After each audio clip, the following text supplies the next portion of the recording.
Next, I am going to discuss some special cases in vertical projection. I mean, if you analyze most of the problems that are given in one-dimensional motion with uniform acceleration in objective type of pattern examinations, you can observe that there are good number of problems which fall under one of these special cases. That means the methods which we discuss in these special cases are applicable for good number of problems, and in each special case we'll be discussing some results here, which allow, of course, we'll also discuss the explanation or proof part for each result.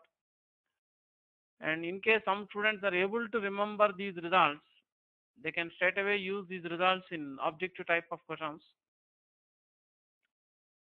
without going for lengthy solution.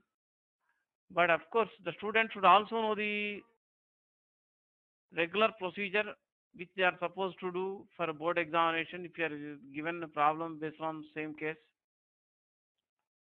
So I am going to discuss 5 special cases in vertical projection. Initially, I am going to discuss the explanation part. Later, I will show you the PowerPoint after each special case. Then you can write the notes after I have shown you the PowerPoint. Don't write the notes when I am writing the working on the screen with pen. You can. It is not necessary for you to write the running notes when I am discussing the special case. I will show you the notes separately, typed notes, PowerPoint presentation. In case you are interested, write the notes. You can write the notes then. So look at the special cases here.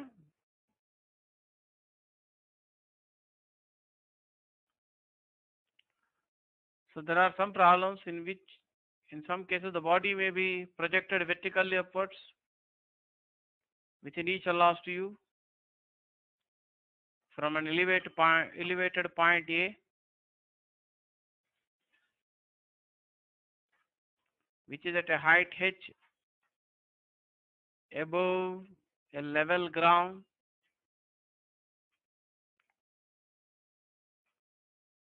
For example, the body may be projected vertically upwards from the top of a tower of height h, within each allows to you.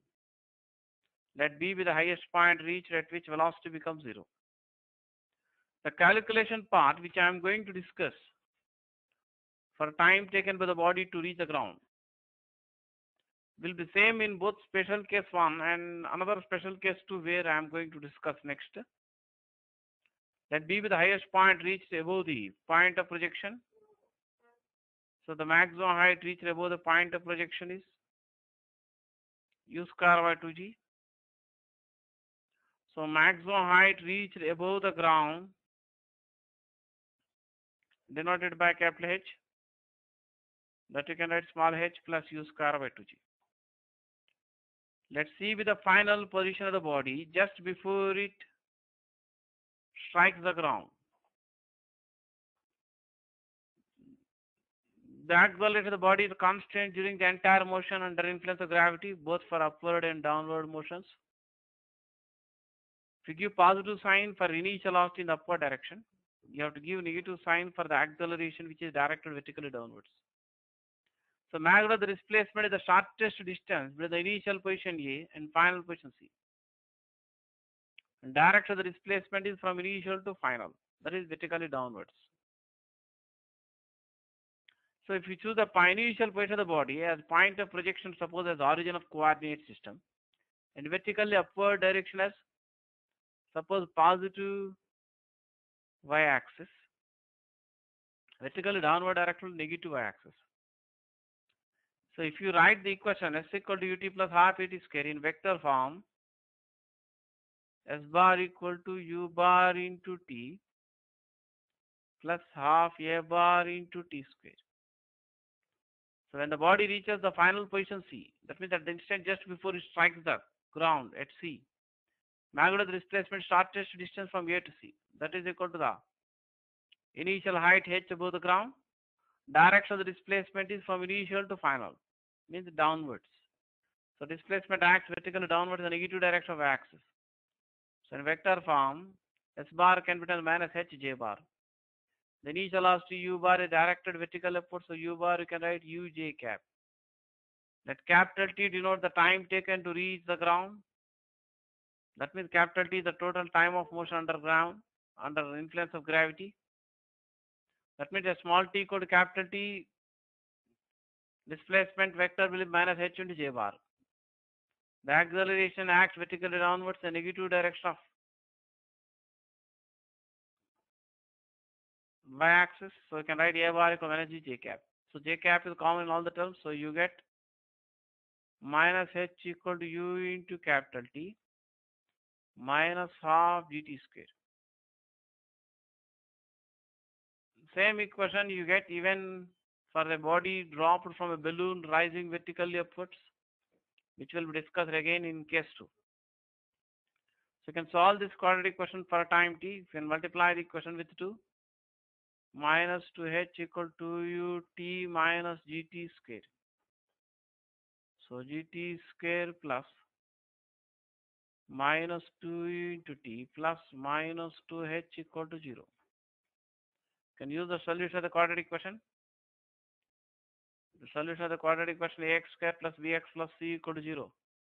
Again x equal to minus b plus r minus root of b square minus 4ac by 2a. So using that solution, minus b means minus of minus 2a plus r minus b square means minus 2u whole square.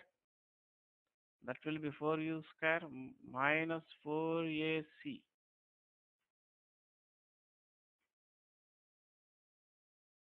by 2a. You can take 4 common within the root symbol. So root 4 is 2. So you get 2 into u plus r minus root of u square plus 2gh by 2g. Because time cannot be negative, we take only positive root of the equation. So time taken to reach the ground can be written as u plus under root of u square plus 2gh by g. And sometimes you may be asked to find magnitude of the velocity just before it strikes the ground. So you can use the equation v square minus square equal to 2as for motion under gravity. So v square you can write u square plus 2as. At the position C just before it strikes the ground, a equal to minus g and s equal to minus h. So magnitude of the velocity just before it strikes the ground will be under root of u square plus 2gh. Coming to the case 2 now, which will look calculation part similar to the case 1. Let us consider a balloon rising vertically upwards with some velocity. Let a stone or a body be dropped, stone or a ball or an object be dropped from the rising balloon. Dropped means the initial velocity of the body is 0 relative to the balloon. The body is dropped means the initial velocity of the body is 0 relative to the balloon. Let A be the initial position of the body dropped from the balloon. But with respect to the stationary observer on the ground, for motion under influence of gravity, the initial velocity of the body for motion under gravity is same as the velocity of the balloon at that instant when the stone was released from it, which is directed vertical upwards. So at the instant when the stone was dropped from the balloon, the stone was moving along with the balloon with the same velocity as that of balloon as seen by a stationary observer on the ground. So before the stone starts moving under influence of gravity alone, it was moving along with the balloon in the upward direction with same velocity as that of balloon. So if you consider the motion of the stone under influence of gravity after it is left from balloon, the initial velocity of stone should be taken as equal to the velocity of the balloon at that instant, which is denoted by u, which is directed vertically upwards. Let h be the height of the balloon above the ground. at the instant when the stone is dropped from it. So the stone does not start falling vertically downwards after it is released from balloon. The stone continues to move upwards under influence of gravity until its velocity becomes zero at the highest point B. The stone rises to a maximum height equal to u square by 2g above the point A. So maximum height reached by the stone or the body dropped from the balloon are denoted by capital H. That can be written as that is maximum height reached by the body dropped from the balloon during motion under gravity before it starts falling downwards is given by capital H equal to small h plus u square by 2g. For calculation of the time taken to reach the ground, you have to repeat the same calculation which I discussed in the previous case. Here A is an initial position of stone for motion under influence of gravity. Let C denote the final position of the stone just before it strikes the ground. So magnitude of the net displacement of the stone for motion under influence of gravity is the shortest distance between the initial position A and final position C. The direction of the displacement is from initial to final. So you can use the equation as equal to ut plus half at square for entire motion under influence of gravity. Let capital T denote the time taken to reach the ground. I mean capital T is the total time of motion of the stone under influence of gravity. At the instant when the stone reaches the position C, that means just before it strikes the ground, you can write S equal to minus H and A equal to minus G. I'm giving positive sign for initial arc in the upward direction.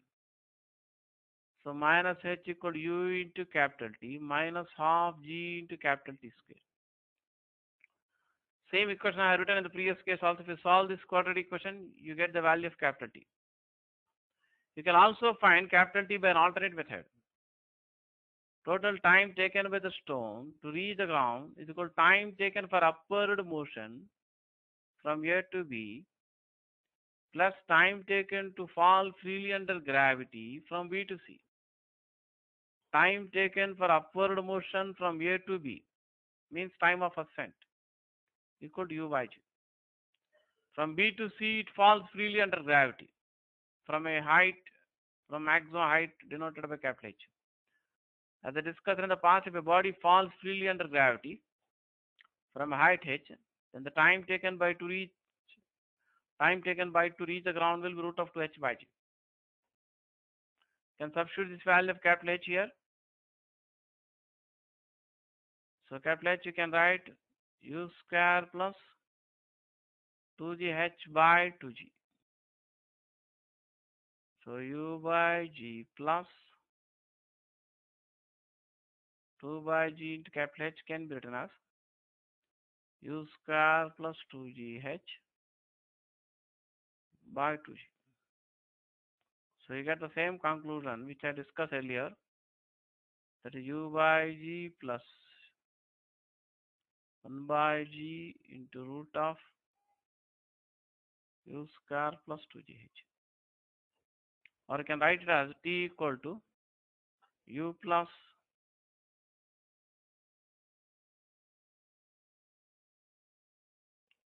under root of u square plus 2gh whole divided by g. I will show you the calculation again on the screen typed manner with PowerPoint presentation later. Then you can copy the notes. If you are interested, write the notes. So in the same case too, I'd like to continue the discussion regarding the same case too. Sometimes you may be asked to find height of the stone above the ground at t equal to some 1 second or 2 seconds after it is dropped before it reaches the ground, or height of the balloon above the ground. Or sometimes you may be asked to find the distance between the stone and the balloon after time t.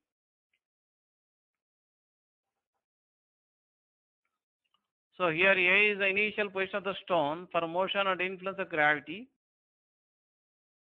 The initial velocity of the stone is directed vertically upwards for motion under gravity.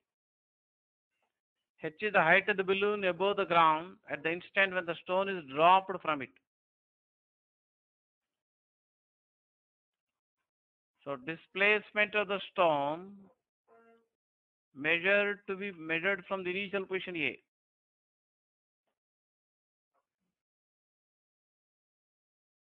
In the upper direction at time t after projection is given by s equal to ut minus half gt square because the stone moves under influence of gravity. So height of the stone above the ground after time t, h plus displacement of the stone, or h plus ut minus half gt square. That means we start timing from the initial instant when the stone starts moving under influence of gravity from the point A. That means A is the initial position of stone at t equal to 0. So height of the balloon above the ground after time t are denoted by h2. The balloon is, let us suppose, moving upward with some acceleration of magnitude AB. Then h is the height of the balloon at t equal to 0 when the stone was released from it, plus displacement of balloon in time t. The balloon is moving upwards with acceleration of magnitude AB. The initial velocity of the stone for motion under influence of gravity, same as the velocity of the balloon at that instant when the stone was released from it. So vertical distance between stone and the balloon after time t can be found. h1 is the vertical height of stone above the ground after time t during motion under gravity before it reaches the ground. h2 is the height of the balloon above the ground at the same instant. So vertical height between difference in the vertical heights of balloon and stone gives you the distance of the stone from balloon after time t. That is h2 minus h1. That is h plus ut plus half ab to t square minus h plus ut minus half gt square. H plus ut gets cancelled. You get half of ab plus g into t square. That can be written as half gt square if acceleration of the balloon is 0. The acceleration of the balloon will be taken as 0 in case the balloon is moving vertically upwards with a constant velocity.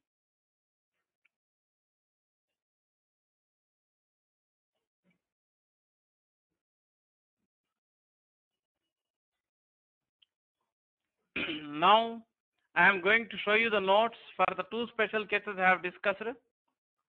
So those students who are interested to write the notes, they can take a pause and copy the notes from the screen, which I am going to show on the screen. Again, I am showing the same two special which I have just discussed now on the screen. Case 1. Consider a body projected vertically upwards from a vertical height h above the ground with initial velocity u. If capital T is the time taken by to reach the ground, then minus h equal to u into capital T minus half gt square. This equation I have written using s equal to ut plus half at square for entire motion under influence of gravity. Those students who are interested to write the notes, they can take a pause now and copy the notes. Before I show the next slide. That means for entire motion under influence of gravity, we give positive sign for initial velocity vertical upwards and negative sign for acceleration in the downward direction. So I have written a equal to minus g here. At the instant when just before the body strikes the ground, you can write s equal to minus h at small t equal to capital T. To solve this quadratic question, I have already explained you the solution of the quadratic question. Again, I will be showing the same solution on the screen also for in the case 2. So you get t equal to u plus, that is time taken by the body to reach the ground, given by u plus under root of u square plus 2gh whole divided by g. So those who want to copy the note, they can take a pause and copy the notes. The same case, magnitude of velocity of the body just before it strikes the ground is equal to root of u square plus 2gh.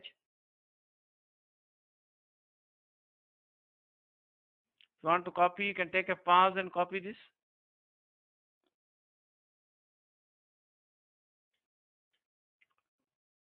Then you see the case 2.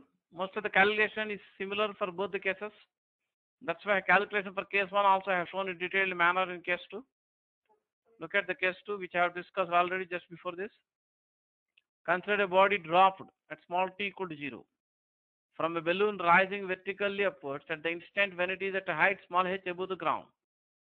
That means we start timing from the instant the body starts moving under influence of gravity. I am giving the summary of the discussion first and calculation later. Then initial laws of the body for motion under gravity, same as the velocity of the balloon at that instant.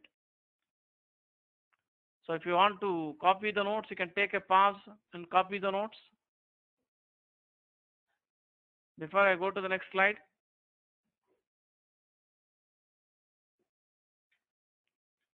second point, maximum height reached by the body above the ground is equal to small h plus u square by 2g, where u is the velocity of the balloon and small h is the height of the balloon at the instant when the body is dropped from it. If you want to copy the conclusion, copy down. You can take a pause and copy down.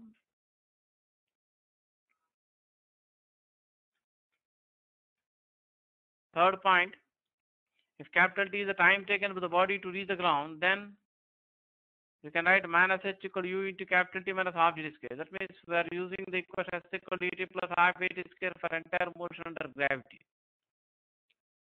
And this solving this quadratic equation, you get T equal to u plus under root of u square plus 2gh. So in this equation, h is the height of the balloon and u is the velocity of the balloon at the instant stone is dropped from it or object is dropped from it. There in the previous case, h is the vertical height from where the body projected vertical upwards and u is the initial velocity of projection.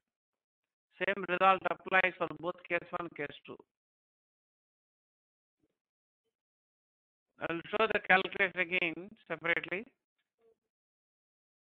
Next point, magnitude velocity of the body just before it strikes the ground is root of u square plus 2gh. If you want to copy, you can take a pause and copy the conclusion. The distance between the body and the balloon after time small t less than capital T, is equal to g plus ab t square, where ab is the magnitude of acceleration of the balloon.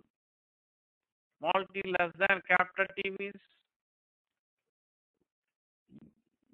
that is the distance between the body and the balloon before the body strikes the ground, because the body strikes the ground after time capital T. But before that body strikes the ground, the distance between the stone and the balloon can be half g plus ab t square. You can also write this equation directly by considering the relative motion between the body and the balloon. The initial value of the relative velocity of the body with respect to the balloon is 0 because the body was initially moving along with the balloon. So relative acceleration of the body relative to balloon with respect to balloon, relative acceleration of the body with respect to the balloon has magnitude g plus ab, but directed downwards, because actual acceleration of the body with respect to the stationary observer on the ground is equal to the acceleration due to gravity, which acts vertically downwards. And acceleration of the balloon has magnitude ab, which is directed vertically upwards. The two accelerations are in opposite directions. So magnitude of relative acceleration of the body relative to the balloon can be written as g plus ab. So you can also use this equation, write this equation directly by using s equal to t plus half t square for motion of the body relative to balloon. I have shown the calculation for this result earlier, but I have done the calculation with respect to stationary observer on the ground.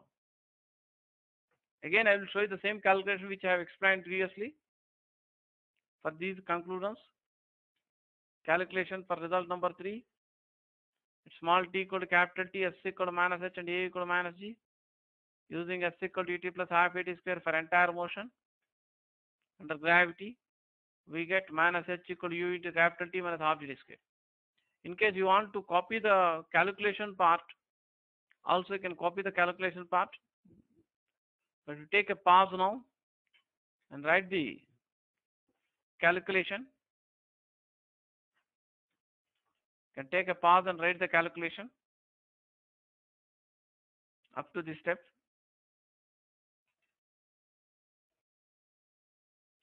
So if you want to copy the working, you can take a pause and copy the working.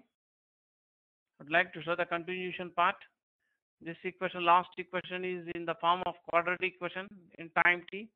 Ax square plus bx plus c equal to 0. Instead of constant a, you have g. In place of x, variable x is capital T. B equal to minus 2u. Constant c equal to minus 2h. So you can use the solution of the quadratic equation. X equal to minus b plus r minus under root of b square minus 4ac. B is minus 2a. B minus b becomes plus 2a. Constant a is g. C is minus 2h. So that becomes 2u plus r minus under root of 4u square plus 2j. I have taken 4 common in these two terms. Root 4 you can write 2. You can take 2 common outside in the numerator.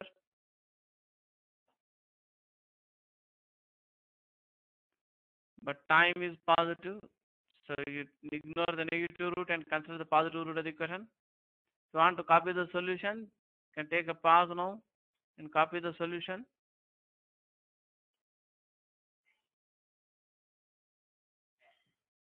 But t is positive, therefore you get t equal to u plus under root of u square plus 2gh by g.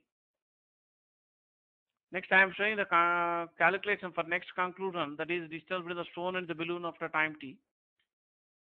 Or for same conclusion, I am also going to show the alternate method which I discussed previously.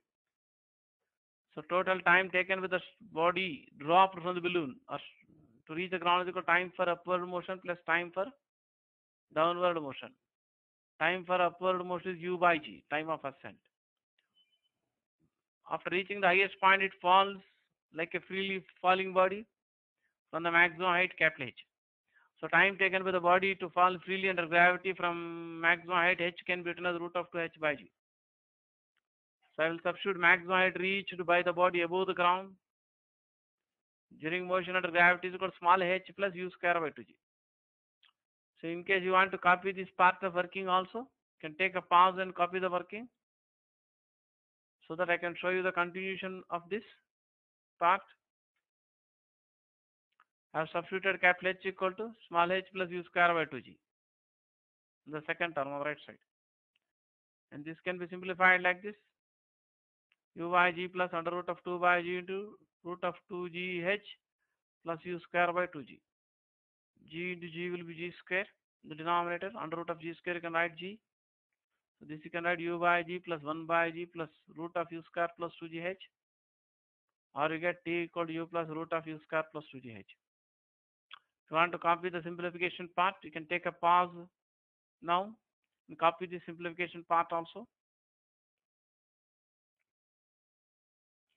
Next, I am going to show you the calculation for the fifth conclusion, fifth result I have given.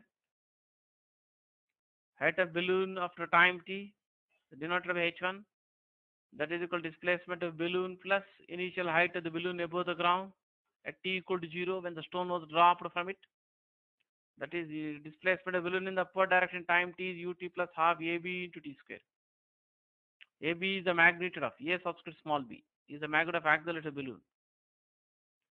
Height of the body above the ground, that means height of the stone or body which is dropped from the balloon after time t, is equal to denoted by h2, that is equal to displacement of stone from initial position from where it is dropped plus initial height h above the ground when the stone was released from balloon.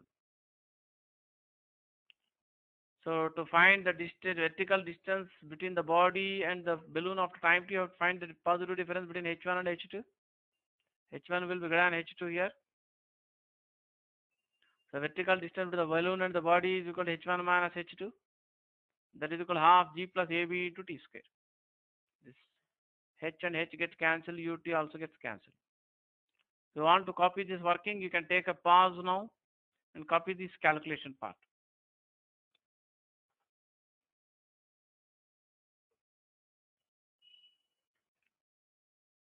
Next, I am going to show you the next special case 3, which I have not discussed actually.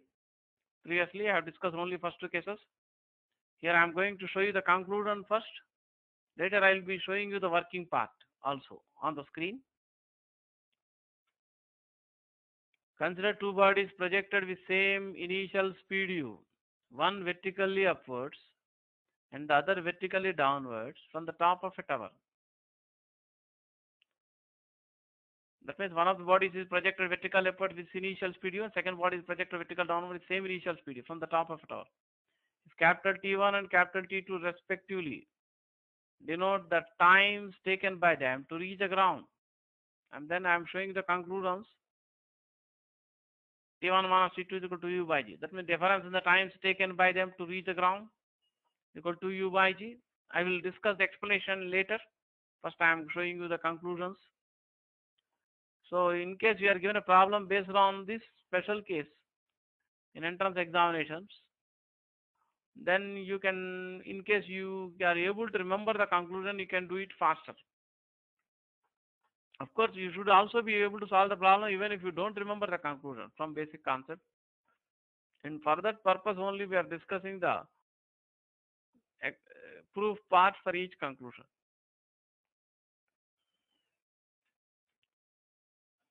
So in case you want to copy this conclusion, you can take a pause and copy the conclusion. Next, second conclusion I would like to show up in the same case. Height of the tower is given by small h equal half g t1 t2. Time taken by third body to reach the ground when it falls freely under gravity from the top of the tower is given by t3 equal root of t1 t2.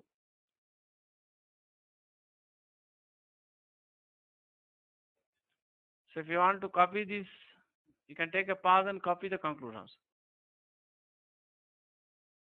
Next, I am going to show you the solutions, explanation or calculation part for these conclusions.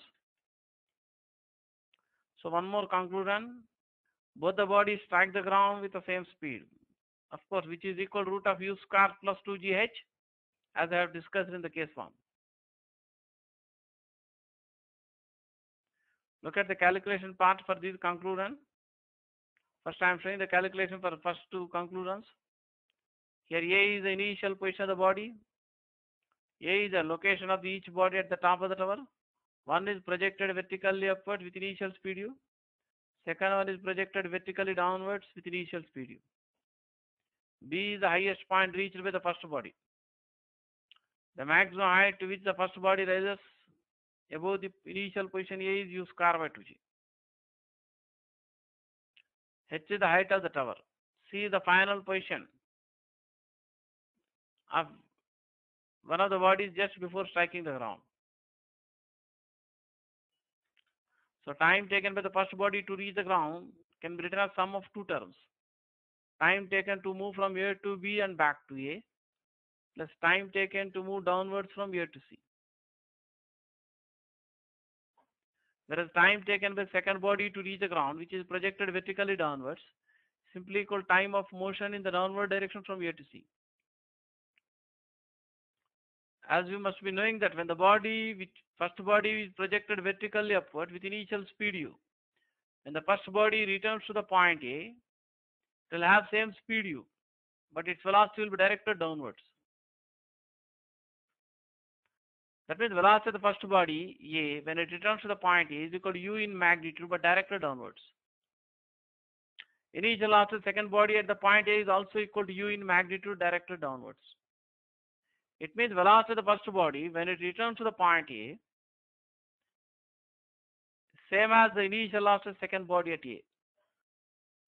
So when you consider the downward motion from A to C,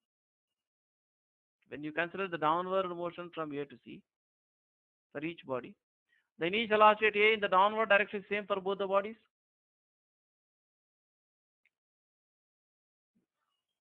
Displacement is also same, equal to the height of the tower, and acceleration is same, equal to the acceleration due to gravity.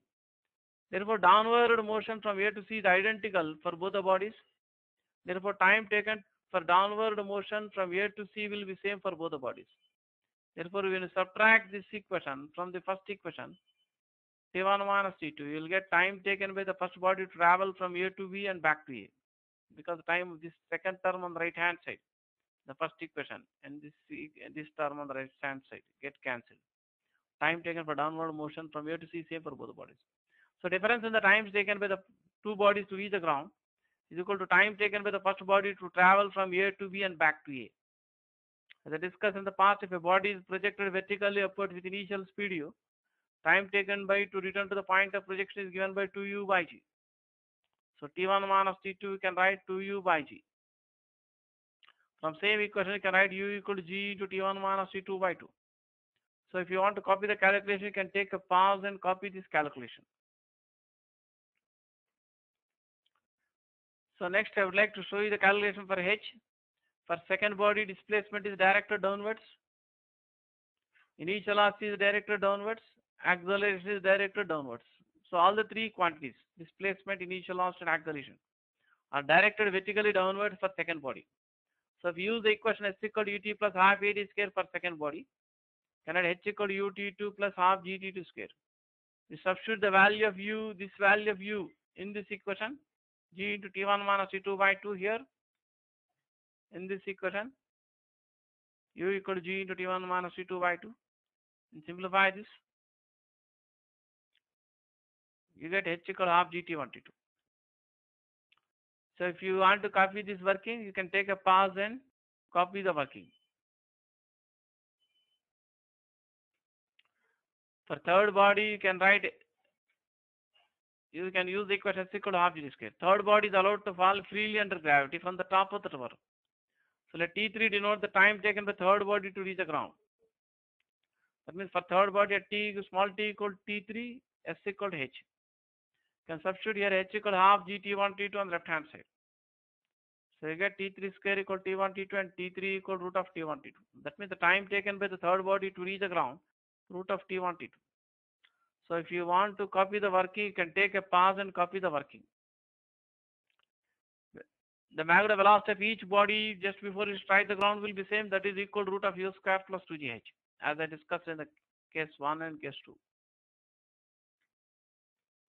So next I am going to show you the special case 4. First I will show you the conclusion. Later I will be showing you the working part. So in case you want to copy the notes, you can take a pause and copy whenever I suggest you to take a pause. Consider two bodies projected vertically upwards from the same point with same initial velocity u, successively one after another, with a time interval of small n seconds apart. The time after projection of the first body at which they collide with each other is given by t equal to u by g plus n by 2 seconds. So if you want to copy the conclusion, you can take a pause and copy the conclusion first. Next, I am going to show you the working for this conclusion.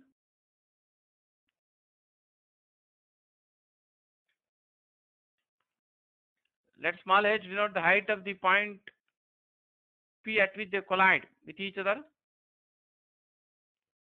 Let us suppose they collide at a point P at a height small h above the point of projection.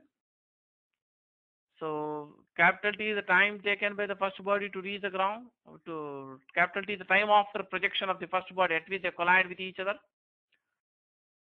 And second body is projected small n seconds after the first body. So if capital T is the time of motion of the first body up to the instant of collision, the time of motion of second body up to the instant of collision will be capital T minus n seconds. So if you use the equation s equal to ut plus half at square for each body separately, you can write a equal to minus g if you give positive sign for each velocity in the upward direction. For first body at small t equal to capital T, s equal to h. For second body at small t equal to capital T minus h, s equal to h. That means the two bodies will be moving in opposite directions at the instant of collision. If you equate the value of h here, on the right hand side, for first body you can write h equal to u into capital T minus half g into capital T square. For second body, h equal to u into t minus n minus half g into t minus n whole square. You can open the brackets here. This term we can write ut minus un. T minus n whole square, you can write t square plus n square minus 2tn. Again, you can open the bracket on the right side. So left side, you can write ut minus half gt square equal to ut minus un minus half g to capital T square minus half g to n square. Here minus half g to minus 2tn can be written as plus half g to 2tn. 2 gets cancelled here. Minus half gt square on the right hand side and minus half gt square on the left hand side of common terms which can be cancelled. Similarly, u into capital T on the right hand side and u into capital left side can be cancelled.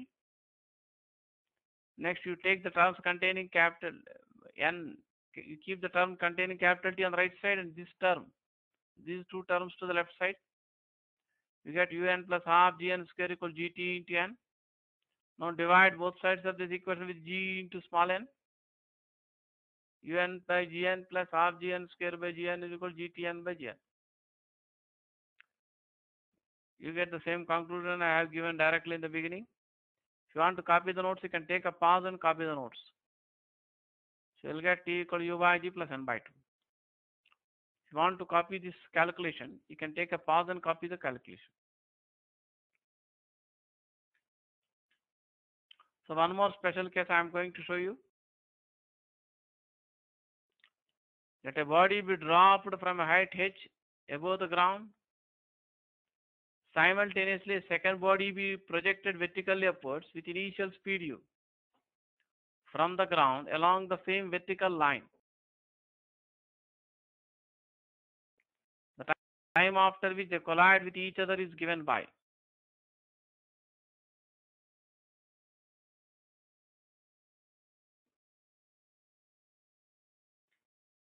t equal h by u. Here, first body is dropped from the point O from vertical height h above the ground. Second body is projected from the point A vertically upward with initial loss to u. That means I am showing the calculation. In case you want to copy the conclusion first, you can take a pause and copy this conclusion. Next, I would like to show the calculation for this conclusion. Here, O is the initial position from where the first body is dropped. A is the initial position from where the second body is projected vertically upward with initial speed u along same vertical line.